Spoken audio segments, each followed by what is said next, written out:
ভাইরা আমার, দোস্তরা আমার, একটু চিন্তা করতেই হবে আপনাকে আমাকে। মাহফিলে বসে বসে আল্লাহ রাব্বুল আলামিন আপনাকে আমাকে কোন নবীর উম্মত করে পাঠিয়েছেন। অন্য নবীরা আল্লাহর দরবারে কেঁদেছেন, ফরিয়াদ করেছেন, মাওলা গো আমাদেরকে নবী না করে, রাসূল না করে যদি আখিরি জামানার নবী জনাবে মুহাম্মদুর রাসূলুল্লাহ সাল্লাল্লাহু আলাইহি ওয়াসাল্লামের উম্মত করে পাঠাতেন, আমাদের নসিবটা ভালো হয়ে যেত। এই বিশ্বের মুসলমান খুশিয়া মানার, আনন্দ করুন, উপভোগ করুন, শরিয়ত সম্মত খুশিয়া মানার, শরিয়তের খেলাফ যেন নবীর আগমনে আপনার খুশিয়া যেন না হয়। আল্লাহ আল্লাহ রাসূল নারাজ হয়ে যাবেন। আম্মা জান মা আমেনা চোখ ভরা পানি নিয়ে বলেছিল, আব্বা জান আমার শরীর থেকে যে খুশবু বার হয় এটা মক্কার কোনো বাজারে, কোনো ঘাটে, কোনো কারখানা তৈরি কোনো আতর নয়, এটা হলো আপনার কলিজার টুকরা আব্দুল্লাহর দেওয়া তোহফা, আমার গর্বের মাসুম বাচ্চা। এই আতরের কারণ হলো শিশু মুহাম্মদ। বাচ্চা মুহাম্মাদের জন্য গাতে খুশবু বার হয়। আব্বা জান শুধু তাই নাই, কিছু কথা বলি। বাচ্চা যখন আমি আমেনা আমার গর্ভে এসেছেন, একটা একটা আশ্চর্যজনক ঘটনা ঘটতে থাকে, আমি অবাক হয়ে যাই, পেরেশান হয়ে যাই। মক্কার জমিনের পাথরগুলো আমাকে দেখে মাথা নিচু করে নাই, আল্লাহ পাক তাদের জুবান খুলে দেন, তারা আমি আমেনা আমাকে সালাম দেয়। আমি আমেনা যে গলি দিয়ে একবার যাই, ওই গলিতে মক্কার মানুষ ছেলে মেয়েগুলো যখন যায় তারা বুঝতে পেরে যায় খুশবু পেয়ে এই রাস্তা দিয়ে আমেনা গিয়েছে। এটা আমার কোনো কারিশমা নয়, এটা মক্কার জমিনের কোনো দোকানের কোনো আতর নয়। শুধু তাই নয়, আমি যখন কোনো মরা গাছের গোড়ায় গিয়ে দাঁড়াই, আল্লাহর কি শান, আমার হাবিবের ওসিলায়, আমার নবী মুহাম্মদুর রাসূলুল্লাহর ওসিলায় আমার আল্লাহ ওই গাছ থেকে কচি কচি পাতা বার করে কাজ ভর্তি ডালপালা মেলে আমি আমেনা আমাকে ছায়া করতে থাকি। বলেন না, ইনি হচ্ছেন আমাদের নবী। আপনি ব্যভিচারী করছেন, সুদ খাচ্ছেন, ঘুষ খাচ্ছেন, হারাম খাচ্ছেন, ইতিমকে মারছেন, বেনামাজি, বেরোজগার, মিথ্যুক, ধোঁকাবাজ, চিটিবাজ, ওজনে কম।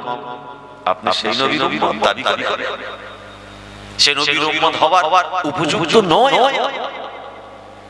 আব্বা জান কি বলবো, আমি যখন বালতি নিয়ে পানি আনার জন্য বার হয়, কুয়ার ধারে পৌঁছে যাই, আমার আল্লাহ পাক কুয়ার পানিটাকে উপরে করে দেন। আল্লাহ পাক কুয়ার পানির জুবানকে খুলে দেন। কুয়ার পানি আমাকে বলতে থাকে, আমেনা রে আরে আমার নবীর আম্মা এত কষ্ট করে কেন আমার কাছে আসলেন না? তুমি সাবধানে থাকো মা, তুমি আমার কাছে কেন আসলে একবার আওয়াজ দিতে পারতে, আমি পানি গিয়ে তোমার বালতি ভর্তি করে দিতাম। আব্বা জান আমি যখন পানি তোলার জন্য বালতি নিয়ে যেতাম, আমাকে বালতির দড়ি বেঁধে নিচই দিতে হতো না। আল্লাহর কি শান, শিশু মুহাম্মাদের ওসিলায় কুয়ার পানিটা কুয়ার মুখের কাছে ভেসে উঠতো। আমি আমেনা পানি ভর্তি করে নিতাম, আমার সাহেবরা পানি ভর্তি করে নিত। আমার সাহেবরা বলতো, আমেনা একটুখানি অপেক্ষা করো, তুমি চলে গেলে পানি নেমে যাবে, তুমি একটু দাঁড়াও, আমাদের জন্য অপেক্ষা করো, আমরা একটু বালতি ভরে পানি নিয়ে নিই। সব কারণ অন্য কোনো কারণ নয়, সবই হলো শিশু মুহাম্মদুর রাসূলুল্লাহ সাল্লাল্লাহু আলাইহি ওয়াসাল্লাম। আমি রাস্তা দিয়ে যাব, চড়ার রৌদ্র, সূর্যের তাপ, এক টুকরো মেঘ আমি আমেনা আমাকে ছায়া করে ছায়া করে যাচ্ছে। মা আমেনা বলছেন, আমি প্রত্যেক দিন আপনার প্রত্যেক মাসে আপনার নবী মুহাম্মদ রাসূলুল্লাহ এক মাস বয়স হয়েছে, একদিন হঠাৎ রাত শেষ লগ্ন ভোরবেলা, যেটা হচ্ছে ওয়াক্তে সুরে সাদিক, ভোরবেলা আমি আমেনা কিছু জিনিস দেখতে পেলাম। আমি আমেনা আমার দরওয়াজা বন্ধ, আমার ঘরের জানালা বন্ধ, উপরে ছাদ দিবানি টোটাল প্রোটেকশন ঘরের মধ্যে। আমি আমেনা ঘরের মধ্যে ঘুমাচ্ছি, হঠাৎ দেখি আমার ঘরের ভিতরটা তীব্র জ্যোতি লাইট হয়ে গিয়েছিল, যে আমেনার ঘরের লাইট জ্বালিয়ে শুতে হতো। সকালবেলা অন্ধকার, তেল কেনার পয়সা ঠিক মতো ছিল না, মা আমেনার আমার রাসূলের জিন্দেগীর প্রথম খবর শোনো। সারা রাত লাইট জ্বালানোর মতো তেলের পয়সা আমেনার ঘরে ছিল না। আমি হঠাৎ দেখলাম রাতের শেষ লগ্নে ভোরবেলা দরজা জানালা সব বন্ধ আছে। আমার ঘরটা তীব্র জ্যোতি হয়ে গিয়েছে। একজন সুন্দর পুরুষ, সুন্দর দেখতে বয়স্ক ব্যক্তি, আল্লাহওয়ালা মানুষ, বড় পরহেজগার মানুষ, ওলি মানুষের মতো একজন মানুষ, এত সুন্দর মানুষটা আমি আমার জীবনে মক্কার জমিনে এত সুন্দর মানুষ আমি কোনদিন দেখিনি। আমাকে সালাম দিয়ে বলছে আসসালামু আলাইকা ইয়া আমিনা, বুশরা লাগে তোমার জন্য সুসংবাদ আছে। বুশরা লাগে ইয়া আমিনা ফি মাদনিকে সাইয়্যিদুল আউয়ালিন ওয়া সাইয়্যিদুল আখিরিন। আমিনা মা সাবধানে থেকো মা, হুঁশিয়ারির সঙ্গে চলাফেরা করবে মা, ও হুঁশিয়ারির সঙ্গে থাকবে। আপনার গর্ভে যে বাচ্চাটা আছে আমিনা রে, ওটা দুনিয়ার কোনো সাধারণ বাচ্চা নয়, সাধারণ কোনো বাড়ির বাচ্চা নয়। এই বাচ্চাটা কি আল্লাহ পাক কুল কায়নাতের জন্য মুহাম্মদুর রাসূলুল্লাহ বানিয়েছে। সাধারণ বাচ্চা নয়, প্রথম মাস। আমি আমেনা ভয় খেয়ে গেলাম, ভয়ে কাঁপতে থাকি, গমগীন হয়ে গেলাম। আমি প্রশ্ন করলাম হুজুর মান আনতা, আপনি কে? ওই সময় সে আল্লাহ ওয়ালা মানুষটা বলেছিল আনা আদম আলাইহিস সালাম, আমি হচ্ছে আদম আলাইহিস সালাতু ওয়াস সালাম। কে তিনি? আদম আলাইহিস সালাম। আমাদের নবীর সুসংবাদ দিতে আল্লাহ পাঠাচ্ছেন আদম নবী। দ্বিতীয় মাসে একই অবস্থা, ঘরে লাইট জ্বলে গেল, দরজা জানলা সবই বন্ধ। ঘরের ভিতরে একজন ব্যক্তি, অন্য একজন মানুষ, কত সুন্দর চমৎকার চেহারা, এত সুন্দর মানুষ মক্কার জমিনে আমি দেখি না। এসে বলছে আমিনা রে সাবধান হয়ে চলবে, দুঃখ করো না, কষ্ট করো না, চিন্তা করো না, কোনো পরেশান করো না। আল্লাহ পাক তোমার গর্ভে যে বাচ্চা রেখেছেন, ওই বাচ্চাটা দুনিয়ার কোনো মক্কার কোনো সাধারণ বাড়ির বাচ্চা নয়। খুব সাবধানে থেকো, বাচ্চার কোনো যেন ক্ষতি না হয়। বুশরা লাগে, আল্লাহ পাক তোমার জন্য সুসংবাদ পাঠিয়েছেন। ইয়া আমিনা ফি বাতনিকে রাহমাতুল লিল আলামিন, তোমার গর্ভে যিনি আছেন তিনি হলেন রাহমাতুল লিল আলামিন। আর জোরে আমার নবীর শানে সুসংবাদ এলো দ্বিতীয় মাসে, ইনি হচ্ছেন রাহমাতুল লিল আলামিন। এই নবীর আলোচনা কারো কষ্ট হচ্ছে না তো? কারো দুঃখ হচ্ছে না তো? কারো সরসর করছে নাকি? একটু চুলকাতে ইচ্ছা করছে? এরা হচ্ছে পাক্কা নবীর দুশমন। আমার রাসূল বলেছেন কুল কায়নাতে মানুষ, ইনসান, জিন, পশু পক্ষী, গাছপালা, তরুলতা, কীড়া মাকড়া, কি জমিন আসমান পাহাড় পর্বত নদী নালা খাল সবাই আমাকে চেনে, আমাকে মহব্বত করে। দুটো দল, দুটো ব্যক্তি ছাড়া। শুনবে, ওই দলে আপনি নেই তো, কপাল ফাটা মুসলমান, সব বেকার, নামাজ পড়ে জান্নাতের স্বপ্ন দেখে কোনো লাভ নেই। ওই দুটো দলের মধ্যে নেই তো। আমার নবী বলেছেন জিন এবং ইনসানের মধ্যে কিছু আছে, তারা আমাকে হিংসা করে, আমাকে পছন্দ করে, আমার আলোচনা তাদের ভালো লাগে না, আমাকে তারা মহব্বত করে। এরা হচ্ছে নিষ্ঠুর, এরা হচ্ছে পাপী, এরা হচ্ছে পাপিষ্ঠ। দুটো জিন এবং ইনসান কিছু। খবরদার তওবা করে কালমায়ে রাদ্দ কবর পড়ে সঠিক পথে ফিরে আসি। 3 নম্বর মাস, মা আমিনা বলেন আবার একজন আল্লাহর মাহবুব বান্দা এলেন, বড় শানওয়ালা, বরকতওয়ালা। দ্বিতীয় মাসে কে বললেন রাহমাতুল লিল আলামিন। মা আমিনা বলছেন মান আনতা, তিনি বলছেন আনা নূহ আলাইহিস সালাতু ওয়াস সালাম, আমি গোলাম নূহ নবী। দ্বিতীয় মাসে আবার আমিনা, বুশরা লাকি ইয়া আমিনা ফি বাতনিকে শাফিউল মুযনিবিন, আল্লাহ পাক তোমার গর্ভে কাকে রেখেছেন, তিনি হলেন শাফিউল মুযনিবিন। চিন্তা করবেন না, ভয় খাবেন না, খুব হুঁশিয়ার সাবধানের সঙ্গে চলাফেরা করবেন। আল্লাহ সুসংবাদ পাঠিয়েছেন আমার দ্বারা। আমি হলাম শেষ, হযরত শেষ আলাইহিস সালাম। ওই বাচ্চার কোনো যেন ক্ষতি না হয়। চতুর্থ মাসে আরেকজন নবী এলেন। কোন নবী? হযরত ইদ্রিস আলাইহিস সালাম। তিনিও সুসংবাদ দিলেন। কি বললেন? বুশরা লাকি ইয়া আমিনা ফি বাতনিকি খাতামুন নাবিয়্যিন। জোরে বলেন, আরে জোরে বলেন। ইনি হচ্ছেন কে খবরটা দিলেন, সুসংবাদ খুশখবরি? হযরত ইদ্রিস আলাইহিস সালাম। মা মেনা বলছেন আমার শিশু মুহাম্মাদের বয়স যখন 5 মাস হয়েছে, 5 মাসে আবার একজন এসেছে। বুশরা লাকি ইয়া আমিনা, আমিনা তোমার জন্য সুসংবাদ আছে, খুশখবরি আল্লাহ পাঠিয়েছেন। ফি বাতনিকি সাইয়্যিদ শরীফুন নবিয়ুল আযীম, তো সম্মানীয় নবী আপনার গর্ভে আছে, খুব সাবধানের সঙ্গে চলবেন। আমিনা বলছেন বাচ্চার বয়স 6 মাস হলো, আবার একজন নবীকে আল্লাহ পাঠালেন।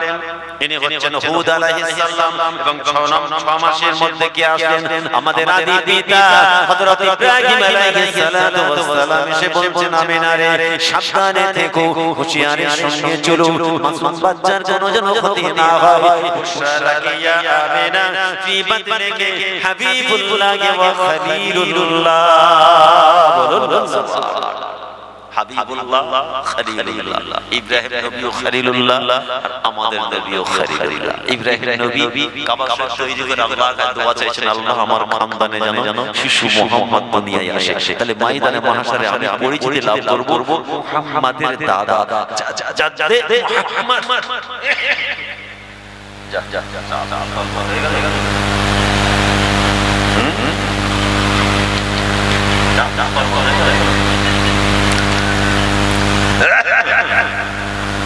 জাদ্দে মুহাম্মদ চাচা হয়ে গেল। যাই হোক, ইব্রাহিম খলিলুল্লাহকে আল্লাহ পাক পাঠিয়েছিলেন যখন 6 মাস বয়স, 7 মাস বয়সে ওনার কলিজার টুকরা নবী ইসমাঈল আলাইহিস সালাতু ওয়াস সালাম এসে বলছেন বুশরা লাকি ইয়া আমিনা ফি বাতনিকি কালিমুল্লাহ। আল্লাহ পাক আমার গর্ভে রেখেছেন কালিমুল্লাহ।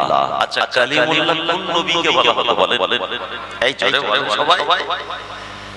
মুসা কালিমুল্লাহ তো। ইসমাঈল নবী বলছেন আপনার গর্ভে আছেন কালিমুল্লাহ। এবার কালিমুল্লাহর একটু ব্যাখ্যা করি। আমাদের নবীও কালিমুল্লাহ আর মুসা নবীও কালিমুল্লাহ। আল্লাহ পাক কোরআনে বলছেন আমার মিরাজে আমি আমার রাসূলের কতটা কাছাকাছি? কাবা আও সাইন আও আদনা, একটা ধনুকের কিন্তু মাথা যতটা কাছাকাছি আল্লাহ এবং তার রাসূল এতটা কাছাকাছি। কোরআন বলছে আও আদনা, তার থেকেও কাছাকাছি। চলে বলেন সুবহানাল্লাহ। আর মুসা নবীর সঙ্গে আল্লাহ তুর পাহাড়ে কথা বলেছেন, মুসা তোমার আর আমার মধ্যখানে একটা দুটো নয় ৭০,০০০ পর্দা ছিল, তারপরে তোমার সঙ্গে কথা। বুঝতে পারছেন? মুসা কালিমুল্লাহ আর মুহাম্মদ কালিমুল্লাহ। কমাস 7 মাস আপনার বয়স। আল্লাহর নবী মুসা আলাইহিস সালাতু ওয়াস সালাম কে আল্লাহ পাক পাঠালেন। ঘরের মধ্যে প্রবেশ করে আমিনা বলছেন ঘরের দরজা জানালা বন্ধ করে চললাই। বুশরা লাকি আমিনা রে তোমার জন্য সুসংবাদ আল্লাহ দিয়েছেন। ফি বাতনিকি তোমার গর্ভে কে আছে? মুরতাজা মুস্তাফা ওয়া মুস্তাফা, তোমার গর্ভে কে আছে? মা মুরতাজা মুরতাবা ও মুস্তাফা। তুমি সাবধানে চলো, মাসুম বাচ্চার কোনো ক্ষতি যেন না হয়। 9 নম্বর মাস, এবার আসছে শেষ মাস। শেষ মাসে নবী ঈসা আলাইহিস সালাতু ওয়াস সালাম কে আল্লাহ পাঠালেন। বুশরা লাকি ইয়া আমিনা, আমিনা রে তোমার জন্য আল্লাহ পাক সুসংবাদ পাঠিয়েছেন। আমিনা খুব সাবধানে থেকো, মাসুম বাচ্চার কোনো ক্ষতি যেন না হয়। ওই বাচ্চাটা মক্কার কোনো সাধারণ ঘরের কোনো বাচ্চা নয়, ওই বাচ্চাটা হলো সাইয়্যিদুল আম্বিয়া ওয়াল মুরসালিন। নবী আম্বিয়াদের সরদার, সাইয়্যিদুল আম্বিয়া ওয়াল মুরসালিন। প্রত্যেক মাসে আমার নবীর জন্য আল্লাহ পাক একজন করে নবীকে সুসংবাদ পাঠিয়েছেন। মা আমিনা বলছেন আমি হঠাৎ একদিন রাত্রিতে দেখছি, এই শুনছেন তো নাকি সবাই? শুনছেন তো? হঠাৎ দেখছি আমার ঘরে তীব্র জ্যোতি লাইট লাইট জ্বলছে। আমি অবাক হয়ে গেলাম, দেখছি কত সুন্দরী সুন্দরী মহিলা আমার ঘরে। এত সুন্দর মহিলা আমি মক্কায় কোনো এত সুন্দর মহিলা দেখি। মান আনতে আপনারা কারা? ইয়া হালিমা লা তাখাফ, আমরা আপনি ভয় খাবেন না, আমরা হলাম আল্লাহর জান্নাতি হুর। আল্লাহ পাক আপনার খেদমত করার জন্য আমাদেরকে জান্নাত থেকে পাঠিয়েছেন।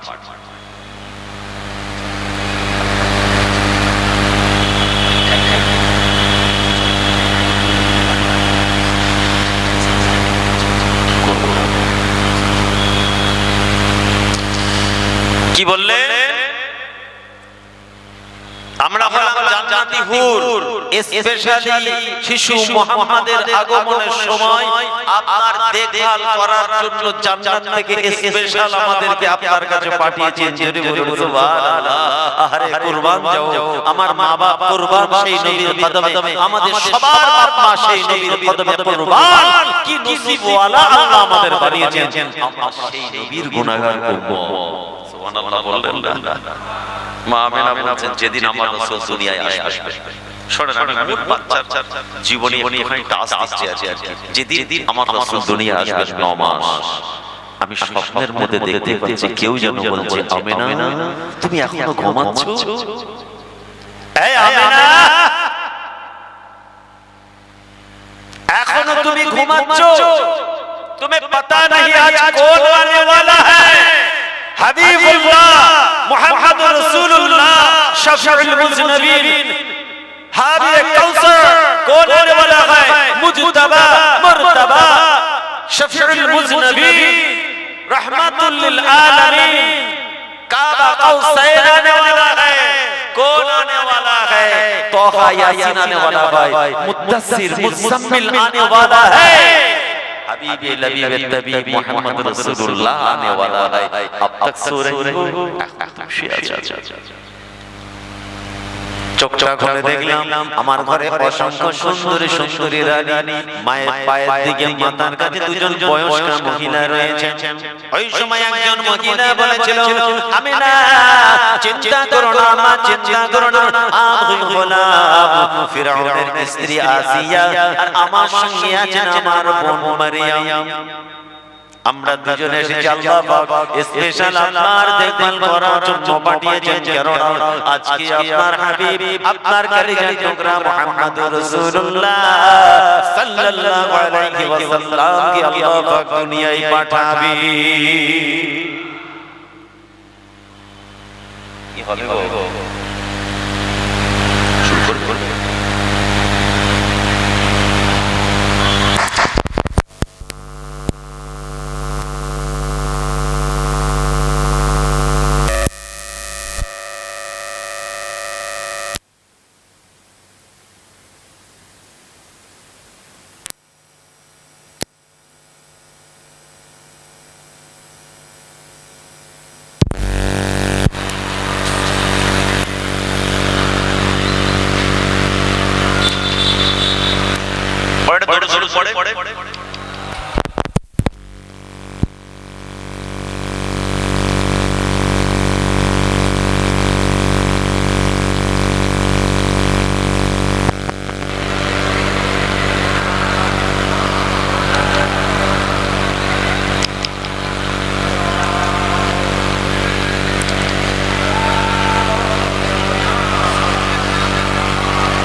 اللهم صل على سيدنا مولانا محمد وعلى آل سيدنا ना आया है ना आएगा मोहम्मद मुस्तफा जैसा। বলুন না আসেনি, আসবে না। আমাদের নবী যেমন এরকম তারা কেউ আসবে কিয়ামত পর্যন্ত, আসবে। কবিতার মাধ্যমে নবীর শানে বলে না আয়া है ना आएगा मोहम्मद मुस्तफा जैसा इमामुल मुरसलीन जैसा इमामुल अंबिया जैसा ना आया है ना आएगा मोहम्मद मुस्तफा जैसा इमामुल अंबिया जैसा इमामुल मुरसलीन जैसा हजारों महंगे जबी देखे हजारों दिलनशी देखे हजारों महंगे जबी देखे हजारों दिलनशी देखे कसम रब की नहीं देखा हसी शम्सो दुगा जैसा अर्जुरे ना आया है ना आएगा मोहम्मद मुस्तफा जैसा मेरा दावा अगले जहाँ सब बादशाहों में मेरा दावा अगले जहाँ सब बादशाहों में नहीं है बादशाह कोई शगे दूसरा जैसा ना आया है ना आएगा मोहम्मद मुस्तफा जैसा अल्लाहुम्मा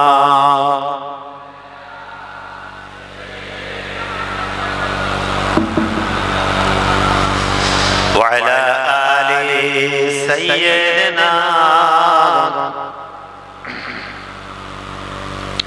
नजर वाले कसम खाके ये कहते हैं जहां भर में नजर वाले कसम खाके ये कहते हैं जहां भर में नहीं देखा कोई हमने नहीं देखा कोई हमने हबीबे किबरिया जैसा ना आया है ना आएगा मोहम्मद मुस्तफा जैसा हजारों महंगे जबी देखे हजारों दिलनशी देखे हजारों महंगे जबी देखे हजारों दिलनशी देखे कसम रब की नहीं देखा हसी शम्सो दुआ जैसा ना आया है ना आएगा मोहम्मद मुस्तफा जैसा अल्लाहुम्मा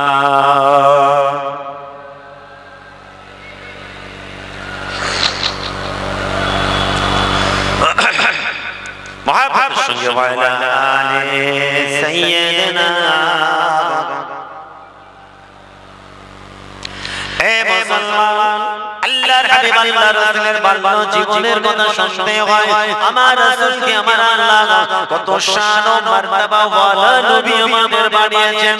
ইমামুল মুরসালিন, ইমামুল আম্বিয়া, মুজতাবা, মুরতাবা, মুস্তাফা, শাফিউল মুজনবিন, হাবিবুল হাবিব যেদিন মা আমিনার গর্ভ থেকে দুনিয়ার জমিনে আসবেন, মা আমিনা বলেন আমি আমিনা কোনো প্রসব বেদনা বুঝতে পাইনি। খারাজতু মিন্নি নূর, আমার থেকে যেন একটা নূর বাহির হলো, শরীরে একটা ঝাঁকুনি হলো। শিশু মুহাম্মদুর রাসূলুল্লাহকে দেখলাম, শিশু বাচ্চা নবী সাজদায় পড়ে গিয়েছেন। বলুন সুবহানাল্লাহ। সাজদা থেকে উঠে আমাদের নবী দুটো কথা বলেছেন, সুবহানাল্লাহিল কাবীর, আর বলেছেন দু নম্বর আলহামদুলিল্লাহি আকবার। জোরে বলুন না সুবহানাল্লাহ। এবং রাসূলুল্লাহ জীবনের শেষ সময় যখন আখিরাতের পথে পাড়ি দিয়েছিলেন, আমার রাসূলের জীবন থেকে সেই নামাজ নামাজ নামাজ কথাটা বার হয়েছিল। এই মুসলমান, আমাদের নবীর জীবন শুরু হচ্ছে সাজদা দিয়ে, সুবহানাল্লাহিল কাবীর, আলহামদুলিল্লাহি আকবার, সুবহানাল্লাহ আলহামদুলিল্লাহ বলে এবং নামাজ দিয়ে আমার রাসূলের জীবন শেষ। আপনার জীবন খুঁজলে কিন্তু নামাজের মুসাল্লা খুঁজে পাওয়া যাবে না। কি ভুল বলছি? কিছু কিছু মুসলমানের মানে ছেলেদের ঘরে নামাজের মুসাল্লা বলে না, কারণ এদের সময় কোথায়? এরা টিকটক পাবজি খেলতে ব্যস্ত। আমার মা বোনগুলো কম যাচ্ছে না, সেজে গুজে মুখে ক্রিম মেখে শোকের সামনে দাঁড়িয়ে কেমন লাগছে, আরে কি সুন্দর আল্লাহরা আমাকে পুরো বাঁদরের মতো খালি ক্রিম মেরে ভিডিও করে সোশ্যাল মিডিয়ায় ছাড়ছে। কত লাইক কমেন্ট করে, আরে বাবা 50 মিলিয়ন হয়েছে। কবরে ঢোকো, ছাল চামড়া পুড়িয়ে ফেলবে, তোমার ক্রিম বার করে ফেলবে। 16 এবং রড ফেরেশতা অপেক্ষা করছে। দুঃখ নেবেন না, ব্যথা নিয়ে বলছি। সোশ্যাল মিডিয়া আমরাও খুলি, এসব নজর পড়ে, আবার ভোট বুঝলেন বলছে হালাল ডান্স। শুনেছেন? এই আপনারা হালাল ডান্স দেখেছেন? হালাল ডান্স আশ্চর্য কথা। একজন আমাকে পাঠালো, হুজুর এই ডান্সটা জায়েজ আছে কেন? ডান্স বলছে হ্যাঁ হুজুর হালাল। দেখছি মাথায় টুপি পরে জুব্বা লাগিয়েছে আমার মতো, আর মহিলাটা বোরকা পরে দুজনে পপ মিউজিক ডান্স করছে। নাউজুবিল্লাহ বলেন, জোরে বললেন না নাউজুবিল্লাহ। আচ্ছা আল্লাহ রাসূল যখন কদম রাখলেন দুনিয়ার জমিনে, যে লাইটটা জ্যোতিটা ছড়িয়েছিল শাম দেশে পর্যন্ত পৌঁছে গিয়েছিল। এটাই মুহাদ্দিসিনরা বলেন আল্লাহ রাসূল আসবেন, ইসলামের খিদমতটা ছড়িয়ে দিবেন, কতদূর তাবলীগের দিনটা কেমন হবে, শাম পর্যন্ত পৌঁছে যাবে। আখিরাতে আসলে তাই হয়েছিল। মক্কার জমিনে লাত, উযযাত, মানাত, হাবল টাবল যা ছিল সবাই থুবড়ে পড়ে গেল। হাজার হাজার বছর ধরে যে মশাল চলছিল সেটাও করে বন্ধ হয়ে গিয়েছিল। মক্কার জমিনের কোরআন ঘোষণা করেছে একজন কাফের, তাব্বাত ইয়াদা আবি লাহাব ওয়া তাব। আবু লাহাবের নাম শুনেছেন? এই শুনেছেন? কোন নবীর উম্মত দেখো, আজকে সমীক্ষা করতেই হবে। আবু লাহাবকে আমার রাসূলের সবথেকে বড় দুশমন, ইসলাম কোরআন শরীয়তের দুশমন। আমার রাসূলের চাচা আবু লাহাব কি বলেছিল? আবু লাহাবের কাছে সকালবেলা তার দাসী সুয়াইবিয়া দৌড়ে দৌড়ে এসে বলেছে, ও আমার আকা মাস্টার, ও আবু লাহাব একটা সুসংবাদ আছে, আপনি কি জানেন না? আপনার কাছে কি খবরটা পৌঁছায়নি? একটা সুসংবাদ আছে, আপনার ভাইপোর ঘরে একটা ফুটফুটে বাচ্চা ছেলে শিশু মুহাম্মদ জন্মগ্রহণ করেছে। যে সময়টা শুধু মহিলা জন্মগ্রহণ করত, মহিলা জন্মগ্রহণ করলে কবর করে পড়তে দেওয়া হতো।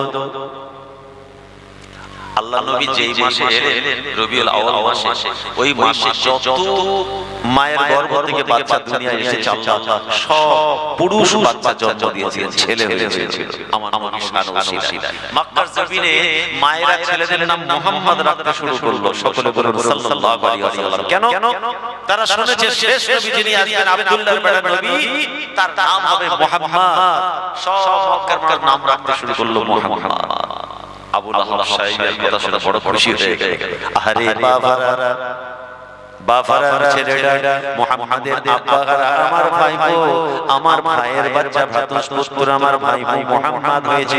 এই সুয়াইমিয়া শুনে রাখ, তুই আমাকে একটা এত বড় সুসংবাদ দিলি, আমার ঘরে ফুটফুটে সন্তান হয়েছে, বহুদিন পর শিশু মুহাম্মদ হয়েছে, আমার মৃত ভাইয়ের ছেলে মুহাম্মদ হয়েছে। যা এই দুটো আঙ্গুলে ইশারা করে বলেছিল, আজ থেকে আমি তোকে সব দিক থেকে আমার থেকে আযাদ করে দিলাম। আবু লাহাব মারা যাওয়ার পর, শুনছেন এদিকে তাকান, আবু জাহাব মারা যাওয়ার পর হযরত আব্বাস রাদিয়াল্লাহু তাআলা আনহু স্বপ্নে দেখেন আবু লাহাবকে, ভাই আবু লাহাব ওনার ভাই যিনি পরে ঈমান এনেছিলেন। ভাই আবু লাহাব, আপনার সঙ্গে আল্লাহ কি ব্যবহার করছেন মুসলমান খেয়াল করে শুনুন। ওই সময় ইসলামের সবথেকে বড় শত্রু একজন আবু জেহেল, আবু লাহাব, উতবা, উতাইবা, শাইবা, তাদের মধ্যে একজন আবু লাহাব চোখ ভরে পানি নিয়ে বলেছিল, ভাই আব্বাস কি দুঃখের কথা বলবো, আমার আল্লাহ এত ভয়ঙ্কর শাস্তির আযাব আমার ঘাড়ে চাপিয়ে দেন, আমি সহ্য করতে পারছি না। একমাত্র ওই বারে রবিউল আউয়াল তারিখের সোমবারের দিন, ওই দিনটাই দুটো আগুন যখন আমি চুষতে থাকি, মিষ্টি ঠান্ডা শরবত আমাকে পাই, এটা মিষ্টি শরবত চুষলে পড়ে আমি মিষ্টি পানি পান করতে থাকি, আর আমার আযাবটা যেন একটু হালকা হয়, বাকি সমস্ত দিন কঠিন আযাব হয়। একজন বেঈমান মুশরিক কাফির আমার রাসূলের আগমনের খুশিতে নিজের বাদীকে গোলামকে আযাদ করে দেওয়ার জন্য যদি সে জাহান্নামের ভয়ঙ্কর আগুনের মধ্যে থাকার পরেও সেই আগুনটা চুষলে যদি মিষ্টি পানি পান করতে পারে, আমরা বিশ্বের মুসলমান নবীর আগমনকে কেন্দ্র করে নবী দিবস পালন করে এরকম বেহেশতের বাগান কায়েম যদি করি, খুশিয়া মানাই, আমরা কি আল্লাহর রহমত থেকে নিরাশ হব না? আমার আল্লাহ আর আমার উপরে খুশি হয়ে যাবে। অবশ্যই কিছু মানুষ এটার বিরোধী, বলে এটা চলবে না, এটা করা যাবে না, এটা করার কি দরকার, কোরআনে নেই, হাদিসে নেই। বাপ রে বাপ, কত কোরআন হাদিস মেনে চলছে। তুমি যে চিকেন বিরিয়ানিটা খাচ্ছো, এই শুনছেন, এই চিকেন বিরিয়ানিটা কোন কোরআন হাদিসে আছে? এই আমার কথা বুঝতে পারেন আপনি? কি বলছে বুঝতে পারছেন? চিকেন বিরিয়ানি রাসূলুল্লাহ দেওয়া ছিল, চিকেন পাকোড়া, হালিম, এই বল হ্যাঁ, এই শেরে পাঞ্জাবের কি বলে তড়কা, আমরা খাই, লস্যিটা খুব ভালো খাবেন। আবার মেদিনীপুরে বহু ছেলে ওখানে কাজ করে ছিল, নবী দিবস করে চুল কাটা লাগে। আল্লাহ পাক কোরআনে বলেছেন, কুল বিফাদলিল্লাহি ওয়া বিরাহমাতিহি ফাবিযালিকা ফালইফরাহু। আয় আমার হাবিব, আপনি বলে দিন আল্লাহর পক্ষ থেকে যখন কোনো নিয়ামত সম্পদ তাদের কাছে আসবে, তারা সেটা যেন